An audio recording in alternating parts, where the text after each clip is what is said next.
Welcome back to Let's Talk to Animals, the podcast all species can enjoy together. My name is Shannon Cutts. I am an animal sensitive and intuitive, a Reiki master practitioner, and an animal communication teacher with animallovelanguages.com. And for our purposes here today, I am also your friendly neighborhood hostess and guide through the wild, wise, and wonderful world of interspecies communication. Call me crazy, but I truly believe that animal communication has the power to save, heal, and restore our planet for all species to enjoy and share. When we learn to communicate with one another, we begin to realize we are so much more alike than different. We care about each other. We become friends. On this podcast, we talk about what the animals have to say and share, and why our pets truly are our partners, empathic friends, and teachers. I am so glad you have joined us here for this fresh new episode of Let's Talk to Animals. So let's dive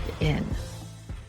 Hi, Shannon here. Welcome back to Let's Talk to Animals, the podcast all species can enjoy together. And on the docket today, we are going to dive into one of my favorite topics. And it is also the topic most likely to be asked if I am chatting with somebody casually about what I do, which, as you can probably imagine, is an interesting conversation. If you're just standing around, you're chit-chatting with people, and they happen to ask you, so what line of work are you in? And at the moment I say animal communication, I am likely to get one of a few different garden variety responses, one of which is kind of a blank stare, like, I didn't quite get that. Could you repeat that? Number two is some kind of a joke. Well, I ask my pet all the time what they want, and they always say, feed me. The third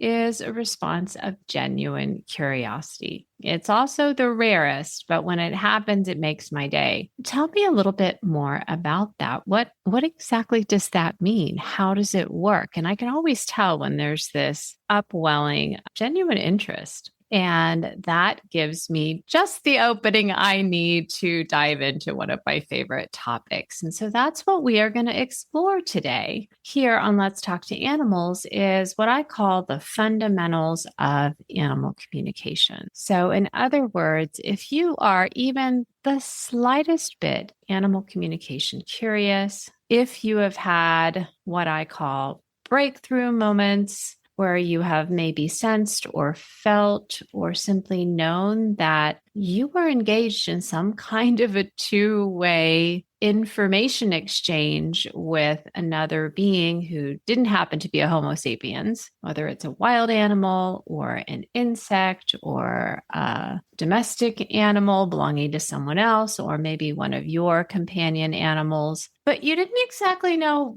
why it happened or how it happened or what to do to make it happen on purpose, or even what within you had any kind of ability to be receptive to some kind of a communication like that. And what's so interesting, those of you who have been listening for a while, you may know a little bit about my personal path and story about how I went from hiring animal communicators and believing with every bone in my body that it was a gift that only a special few got, and there was no way I could ever do it. And then one day woke up and discovered that this was something I could do too. And that set me on my path of formal study and practice. And here I am today hosting a podcast called Let's Talk to Animals. So if you're not familiar with the details of my story, I've recorded several episodes about how I became an animal communicator professionally and the unfolding of that process. And I've talked in many different episodes about some of the things I've gone through along the way. So you can have those episodes to look forward to after we conclude our chat here today. But one of the things that I noticed looking back over my history of how I went from hiring animal communicators to hosting animal communication sessions for pet parents and their animal loves is I noticed that I actually started preparing for my formal course of study in animal communication long before I started learning animal communication, long before I even had any inkling that I might learn or study or practice animal communication one day. I was already in the preparatory stages. And I was doing very important work and laying a firm foundation for a path that I didn't even know was unfolding yet. And this is one of the reasons that I wanted to share this episode with you, is because it can be really hard for us mentally to go from I can't do something to suddenly I can do something. And yet, for so many of us, there's already a natural interest in, or even formal study in, the general vicinity of animal communication that makes us a lot more ready than we realize we are to take that leap and embark and start talking with animals. And so I figure if you know this, if you start to recognize this as something I did not know was happening in my life and I did not recognize. So if I can kind of give you that insider information, then it might help you feel a little more confident and actually prepared and braver to say yes to learning animal communication for yourself and for the conversations that you want to have with your pets that truly only you can have. So what did I do? What were the activities and the studies and the hobbies that I was already engaged in that were laying this firm foundation for me? Well, number one, I happen to be a lifelong learner. I'm a book nerd. I spent 10 years as a freelance writer, much of which was in the pet niche before I started learning animal communication. So I was already expressing and acting on the three most important fundamental traits of any successful animal communicator, which was I was noticing, wondering, and getting curious about the world around me and the other beings I share it with. I was already so fascinated. In fact, if I look all the way back in my life to date, one of my very favorite things to do as a child was watch nature shows. The most well-known nature show that was on the air at the time when I was growing up, I'm in my 5th decade of life to date. So this is going to both date me and hopefully make me feel like a new friend for some of you who hail from my era. But one of the most popular and best, in my opinion, nature shows that was available when I was a girl was Mutual of Omaha's Wild Kingdom. And I watched that show every week and I was just fascinated. And I talk a lot more about what watching that show every week taught me in the free webinar series that I offer, Intuitive Development for Pet Parents. So if you have not attended that webinar, that's kind of like the next step after this episode. And I offer them pretty regularly. So you'll just have to head over to animallovelanguages.com and get on my email list. And that will give you the update for when the next series of webinars launches, if there isn't one running at the time you're listening to this. So that show was really key for me in a lot of ways. But for our purposes here today, what mattered most was that I was naturally curious, not just about my companion pets at the time, but all animals. Stay with us. We'll be right back. Are you animal communication curious? Have I got something special for you? My brand new Animal Communication Adventure to Mastery program has just launched and you are going to love it. Animal Communication Adventure to Mastery is designed to be a gentle yet thorough, serious yet lighthearted path to interspecies fluency. Learn animal communication from a successful, working, professional animal communicator with a global client base. That's me, by the the way. The program pairs beautifully with my ongoing live animal communication adventure practice circle for developing student practitioners. Gain the knowledge and skills you need to succeed inside animal communication adventure to mastery, and apply what you are learning when you join us for Practice Circle. If this sounds like just what you've been searching for, head over to animallovelanguages.com and click on programs to join us. I was also really curious about my own species, and I spent many a blissful hour hiding myself in the self-help, self-improvement, and new age sections of our local library because I wanted to understand what made me tick. And I was looking for some kind of manual to explain all the different facets of me beyond what high school biology was offering up. My feelings, my thoughts, the intersection of the two, my body, my mind, my heart, my consciousness or soul. I remember not even really knowing what to call it back then, but just kind of sensing that there was something that made me breathe, that made everybody breathe. And I didn't know what it was. In fact, for those of you who are Star Wars geeks, like I am, the closest thing I could find to that was this concept of the Force, fundamentally benevolent or at least neutral energy running through and connecting all being and all of life. So I was constantly looking for my version of the Force. And I was pretty relentless, but truthfully, I've always been like that. I'm an introvert. You don't have to be an introvert to be an animal communicator or to be intuitive. But if you have a lot of free time on your hands and you happen to be an introvert, it can make it a little easier to just stick your nose in a book. And there are lots of great books out there. There are lots of great movies out there. I was such an insatiable adventurer and explorer of the inner landscape. And I was always noticing things that didn't seem important to the adults around me or even to my peers. Subtle things like body language and tone of voice and expression and just all kinds of little nuances that I could sense they were there and they were important, but I didn't know why. So I was on this constant search, noticing, wondering, getting curious. And I talk about this a lot more inside my animal communication student program. But it is a hallmark of all great adventurers, explorers, engineers, inventors, researchers,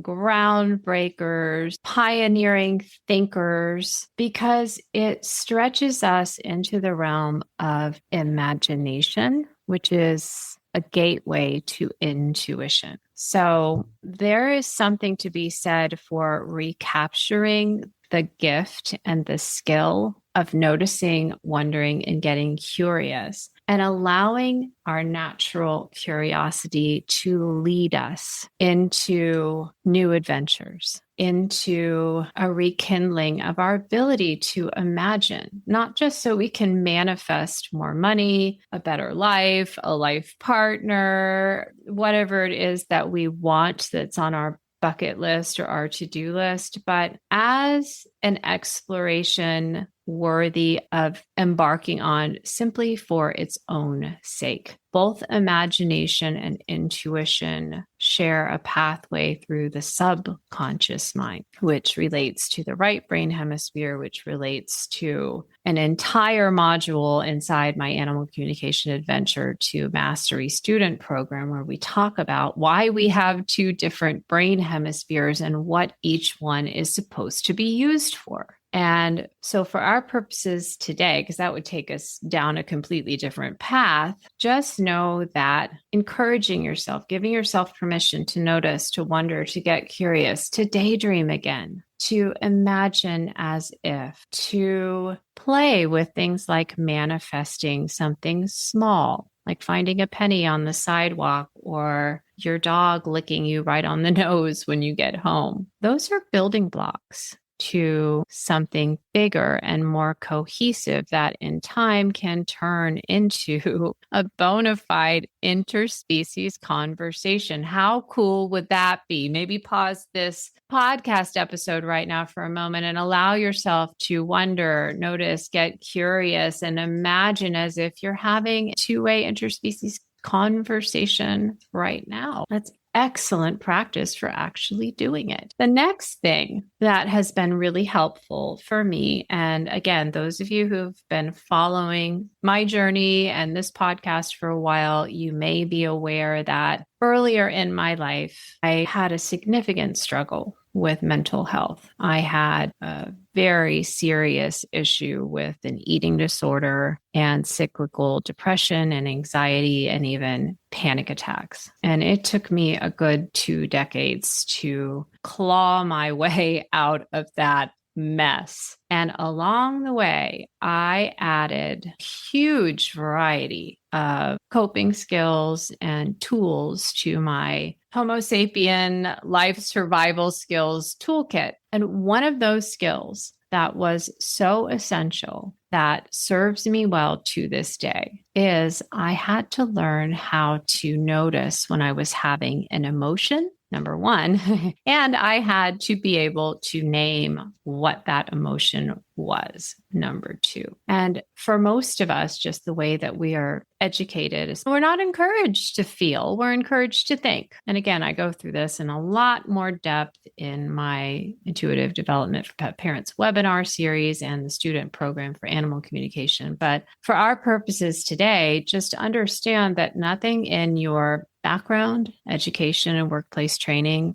for most of us really encourages tapping into, tuning into our feelings. In fact, for most of us, feelings are treated kind of like an inconvenience. And that's where we can even see manifestations of things like toxic positivity or codependency, where we literally give all of our power away to others to shape our reality, almost feel or think or act for us. There's a lot of fear that comes along with that. From my perspective, there's zero judgment because, as I mentioned, my recovery was pretty grungy and I had to go through a lot of self-cleansing and detox and adding a lot of new skills to my toolkit just to survive myself. And one of the most valuable has been being able to notice when I am having a feeling and to name that feeling. And this is vital for anyone who wants to boost your intuition, and especially for anyone who wants to have animal communication conversations. Because when we get into the realm of communicating with nonverbal language, which is the language that all of the non-Homo sapiens in our world use to communicate, then we must be able to feel. And even more, we must be able to identify what we are feeling. So this is a great place to start, especially if you can identify with some of my story and you feel like sometimes you're either blocked in the area of feelings, or you maybe feel like you only have a very narrow spectrum of feelings, like you only feel really angry or sad or numb, or you won't let yourself feel anything except for positive, optimistic, happy. And again, zero judgment. I lived for years in these places. So you can especially notice if you feel like you only have maybe a little bit of a narrow range of even emotional sensitivity. Maybe you feel like you're just kind of flatlined. Like you just, sure, you feel a little bit of happiness. Maybe you feel a little sadness. Maybe you feel a little anger, but there isn't that intensity. So that's something to notice, wonder about, and get curious about, and play with, and begin to feel where the feelings happen, the emotions happen in your body. Emotion is nothing but energy in motion. So it's a form of vibration. I had one animal communication student who was really struggling to make progress in her depth of conversations with animals. And so she asked me if she could set up a private coaching session with me. And when we started working together one-on-one, she shared with me that she didn't feel. And I said, oh, that's interesting. Can you tell me why it is that you believe that you do not feel? And she said, because emotions come from your heart, and I never feel anything in my heart, in my chest area. And as it turns out, like so many of us, because our emotional education is minimal, if not altogether absent as we're growing up for most of us, she did not realize that emotions can manifest anywhere in the body. They can manifest in the form of butterflies in your gut, or a headache, or a feeling of euphoria that floods your body, or nausea, or backaches, or hunger. For some of us, if you've ever headed to the refrigerator when you sensed a feeling coming on, you can certainly relate to that. Some of us head away from the refrigerator when we can sense a feeling coming on. And that has a lot to do with our individual set point of hormones, hormonal messengers like serotonin and norepinephrine and oxytocin and dopamine and all kinds of other good hormones that regulate our emotional lives and our attempts to moderate and modulate those. So feelings can manifest in the form of behaviors like stress eating, or not eating when you feel stressed, or sleeping too much, or manically exercising. There are all kinds of ways that our feelings can flood through us and lead us right into certain actions. So that's a good way to start becoming your own feelings detective,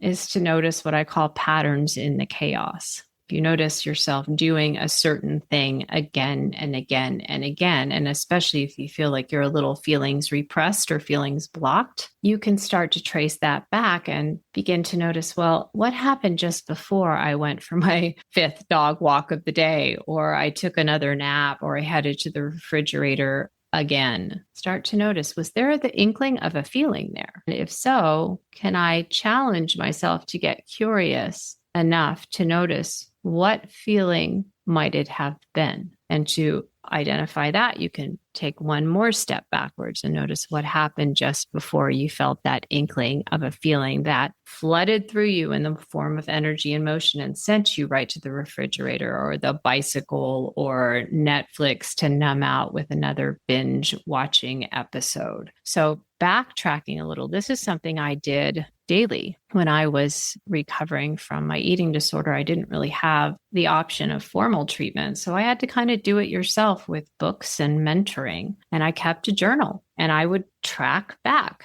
what happened first and the next that led to this unwanted outcome yet again. And as I started to get better at catching myself in the act before the pattern got rolling and took me for a ride yet again, I started to notice my emotions and how my emotions were triggering all the rest of it. So if you want to be able to communicate with animals, you must be able to feel and identify what you're feeling. And this is the pre-work. It's going to be an awfully tough journey if you embark on a formal course of study and practice in animal communication and you're not able to identify what you're feeling. So not only is it going to just help you to feel better and function better in your daily life, but it's going to make you a much quicker study if you decide that you want to learn animal communication. You also have to be in your physical body, because fundamentally, animal communication is a nonverbal language, as I mentioned. And so if we are not in our bodies in this present moment, and then this next present moment, and then this next present moment, we are not going to be able to hold a conversation. So animal communication does not tolerate things like texting on the side or looking around and noticing who just entered the room, who might be more interesting to talk to, or getting lost in your head about whether you need to stop at the store on the way home to make the kids dinner or what's brewing at the office tomorrow morning. If you're not right here, right now, your animal communication partner will not tolerate it and they won't stick around to have a conversation with you. One of the quickest hacks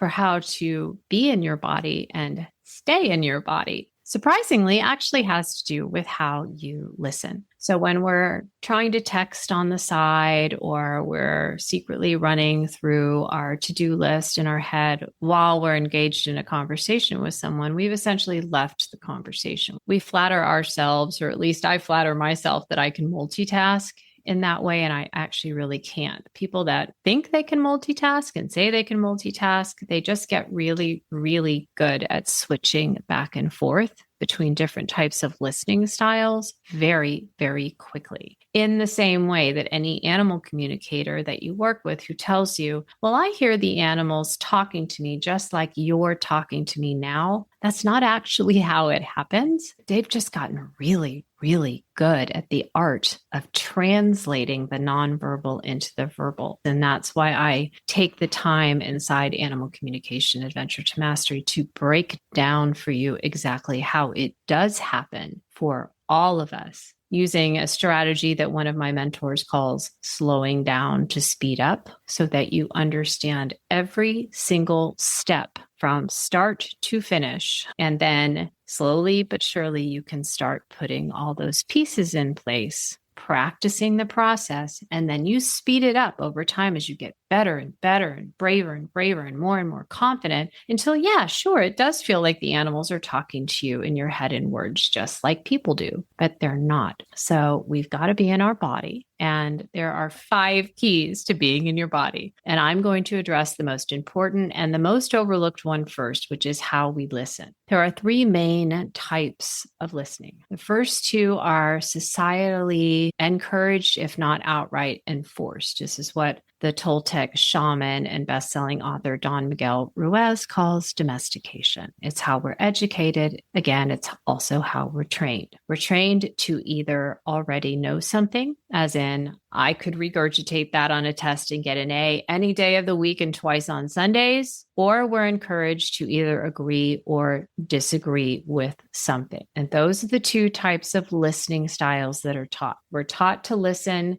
until we identify something that we know, and then we're like, good, I'm good, check, go on to the next lesson, and we leave the conversation. Or we're taught to identify what we do agree with and what we don't agree with. No surprise, our society is so polarized today. And then again, check, done with that, leave the conversation, go on to something else. The third listening style is the only listening style that will work if you want to have an actual conversation with an animal, one where you're not making up the animal's side of the conversation in your head. And it does happen. And this is one of the handy hacks to work around it. You've got to actually listen, which means you have to actually stay present in each moment, which means you actually have to notice when your mind, your left brain mind, is trying to sneak away and multitask, and remind it, we can't multitask. We can only do one thing at a time. And right now we're having a conversation. So let's do that.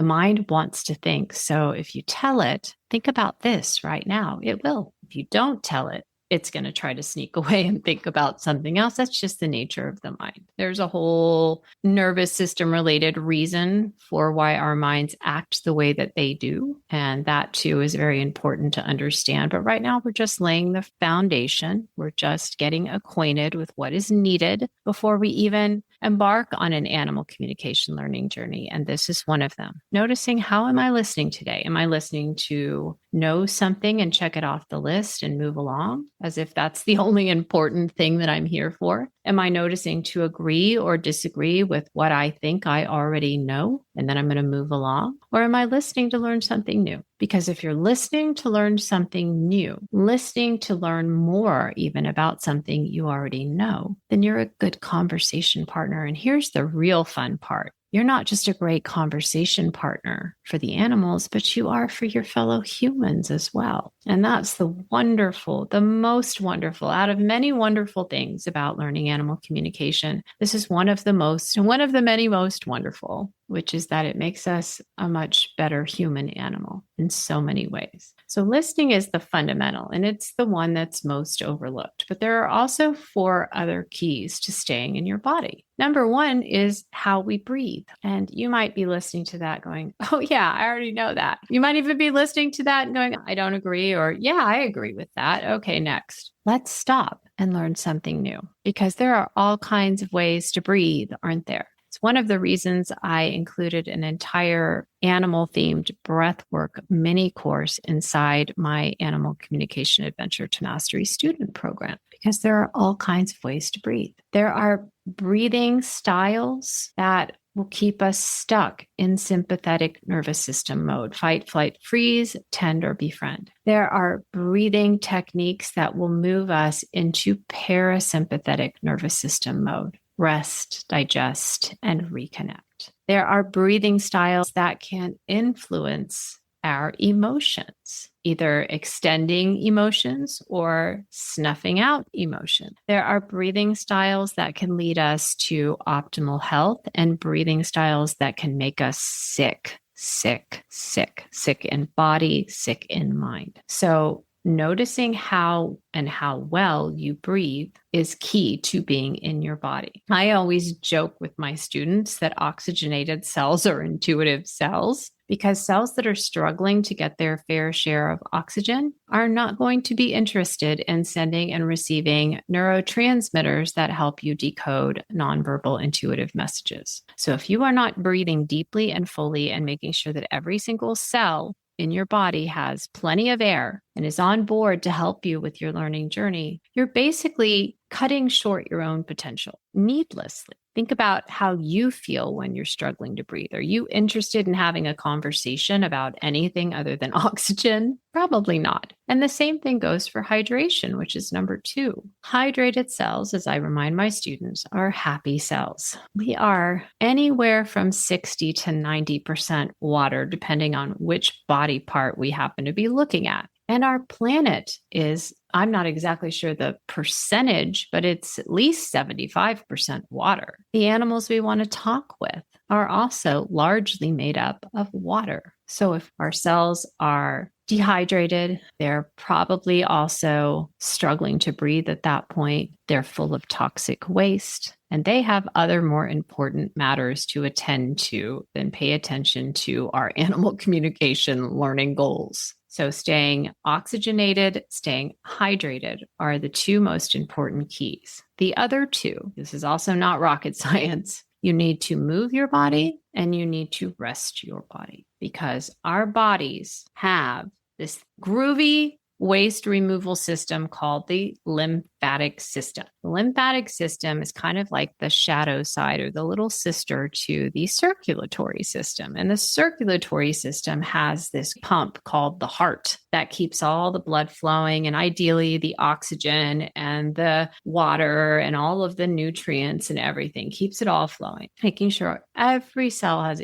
everything it needs to do its job optimally. The lymphatic system does the same for waste removal, but unfortunately, for whatever divine design reason, it doesn't have its own inbuilt pump. So if we want our lymphatic system to move, we need to breathe, drink lots of pure, fresh water, and move our body. When we move our body, our lymphatic system gets pumped. So we are literally the pump for our lymphatic system. And after we pump, 20, 30 minutes, 5-6 days a week is usually pretty good. There are all kinds of ways to do it. I am not someone who is qualified to give lifestyle or health guidance. There's lots better resources for that sort of thing than listening to Let's Talk to Animals podcast. But just find a good set point for you where you're getting some movement every day, ideally. And then you need rest, because rest and sleep is when the body repairs itself and sorts out your short-term and long-term memory and catches up on all kinds of processes that we don't even know are happening. And so you need a balance of movement and rest. There is, even though we're not engaged in any kind of Olympic sport here where we've got to be,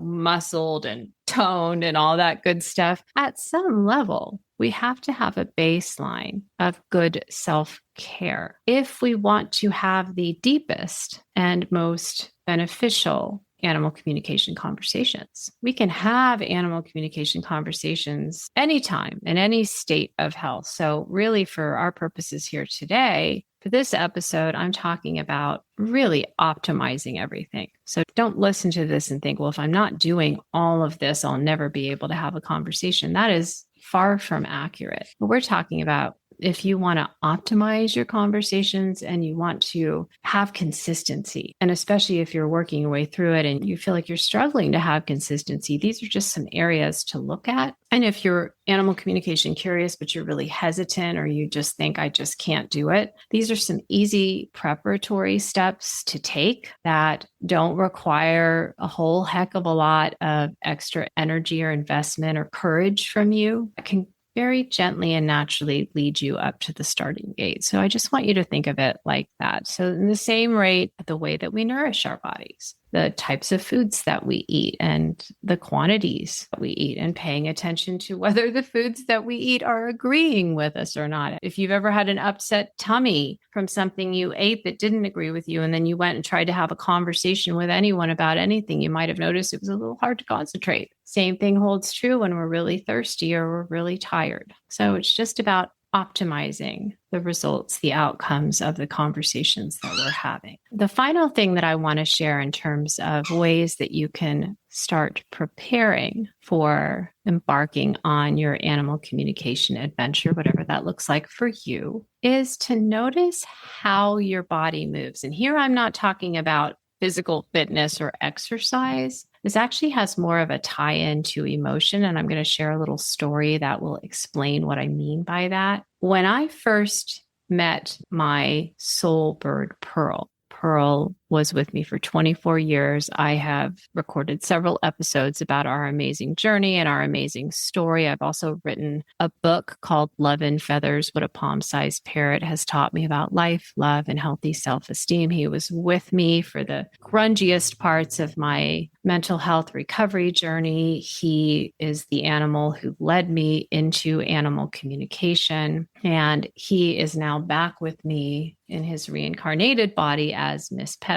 And when I first met Pearl, I had just lost my 3-year-old cockatiel, Jacob, in the most unexpected and catastrophic way. And I was in deep grief. Any of you who are listening who have been through something like this, you can just imagine how I was feeling. And I did not want another bird. What you need to know about me is I have wanted a bird in my life since I was 7, and I have kept company with birds nearly nonstop since I was 8. I seem to just crave avian company the way I crave oxygen. And so it was tearing me apart to be without Jacob, and it was tearing me apart to be without a bird. And I just did not want a bird. And one thing led to another, and my mother intervened and dragged me to a PetSmart, and I met Pearl. And when I walked into that PetSmart and I saw all those baby cockatiels, my heart almost broke, and I was on my way to turn my body around and leave when out of the corner of my eye, I saw this miserable little clump of gray and white feathers. And without even thinking, my right hand stretched out right in front of Pearl's little body. He jumped on my hand, ran up my arm, and hid under my hair for almost an hour. And I remember whispering to him, "You are the pearl of great price. You are love with wings." And that was that. I have a whole episode on exactly how that happened and the whole story and the book and the blog, and then how animal communication was a natural outgrowth of all of that. So you can enjoy that episode at another time. But in that moment, my body knew something that my mind didn't, that my heart was feeling but wasn't willing to accept, and my mind didn't have a clue, but my body knew. And of its own accord, it leaned forward, reached out my right arm, and Pearl jumped on and ran up my arm and sat on my shoulder. And it was that fast. Today, we might call that an example of applied kinesiology, muscle testing, or using your body as a form of dowsing or as a pendulum. So this is where I want to leave you today with something really fun and interesting to play with. This is another precursor to formal animal communication, to intuitive development. Notice as you're making decisions how your body moves. Most of us, even as I'm just standing here now recording this episode for you, my heart is open and calm. My energy is high. I am enthusiastic. I am excited. I'm having a good time talking with you. And my body is naturally leaning forward. Now, my posture and my body movement looks a lot different when I'm not having a good experience in conversation or when I'm experiencing difficult emotions, I tend to naturally lean back, and I even tend to move my body, just like I was trying to do when I first met Pearl. I was trying to move my body to the side to minimize contact and protect myself. I was trying to move away, but my body was trying to move me forward. And this is subtle. It's nuanced. But if you can just start to notice, wonder, and get curious about how your body is moving itself as you're having conversations, as you're making decisions, as you're meeting new people. You may have had experiences where you just felt like as you were meeting someone new that you just automatically liked them and you wanted to get to know them better. Or maybe you have had experiences where you've just decided, I don't really want to sit next to that person for an hour at this conference, or I don't really want to get trapped in a conversation with that person. Well, in addition to noticing those thoughts, start to notice how your body is moving, and you'll start to be able to detect simple things like a physical yes and a physical no. My physical yes is a forward motion with my body. My physical no is a backward motion with my body. If you're watching the video version of this podcast, you can see me demonstrating it for you right on the video. But you may have exactly the opposite. Or you may notice that your body moves to one side or the other. There's no one right or wrong way to detect your yes and your no, but we all have them because we all extend energetically, electromagnetically beyond the boundaries of our physical skin. That's how many of us have had experiences of knowing someone's staring at us, even though our back is to them. We can sense their energy and their focus on us. And there's lots more to be said about that. But in closing today, for your little fun homework assignment, just start to notice how your body moves, how your body is moving just before you make a decision, or as you're meeting someone new, or when you're feeling a little lost and clueless, or when your energy is high versus when your energy is low, or you're being given an opportunity. Notice how your body moves. And this is actually another simpler and subtler form of communication. Our bodies communicate with one another. Our minds communicate with one another. Our hearts communicate with one another. Our energy communicates with one another. Our nervous systems communicate with one another. So this is where I'll leave you today. I hope you will pop a note in the comments or leave a review and let me know what you're noticing and what you're learning and how these tips are supporting you, whether you are looking out onto the horizon and thinking, I'd like to learn animal communication someday, or you're inching yourself right up to the starting gate right now. I remember that day well myself when I finally took the plunge and enrolled in my first formal student class and how nervous and excited I was. Maybe you're already on your path. I would love to hear how these tips help and support you. And I'd love to hear your questions. What else are you curious about when it comes to the animal communication learning journey, developing your whole body present moment awareness, unwrapping all of the gifts and pathways through which your intuition can work, communicating with all different kinds of animals from all different walks of life in all different life stages and even in spirit. What questions do you have? And we can find a time to chat about them together in a future episode of Let's Talk to Animals. So thank you again for tuning in today. It's been my honor and joy to be your guide through today's episode, and I send you all my love. Okay, bye for now. I have so enjoyed sharing this episode with you. If you're new to the Let's Talk to Animals community and you've enjoyed this episode, please do leave us a review on your favorite streaming service or drop a comment wherever you like to listen. I love to hear from you, and your feedback truly helps me shape future episodes based on your interests and needs. If you're not already in my weekly love letters community, head over to animallovelanguages.com to opt in. Your welcome email will include $25 off your first pet session with me, and you'll be the first to know when a new podcast episode drops. If you're interested in learning more about the work I do communicating with animals, offering pet Reiki, and teaching animal communication, please visit me at animallovelanguages.com. Click on Schedule for Pet Sessions and Programs for all the information about my new Animal Communication Adventure to Mastery student program and the live animal communication practice circle I run for student practitioners. And I look forward to welcoming you back here very soon for a fresh new episode of Let's Talk to Animals. Okay, all my love. Bye for now.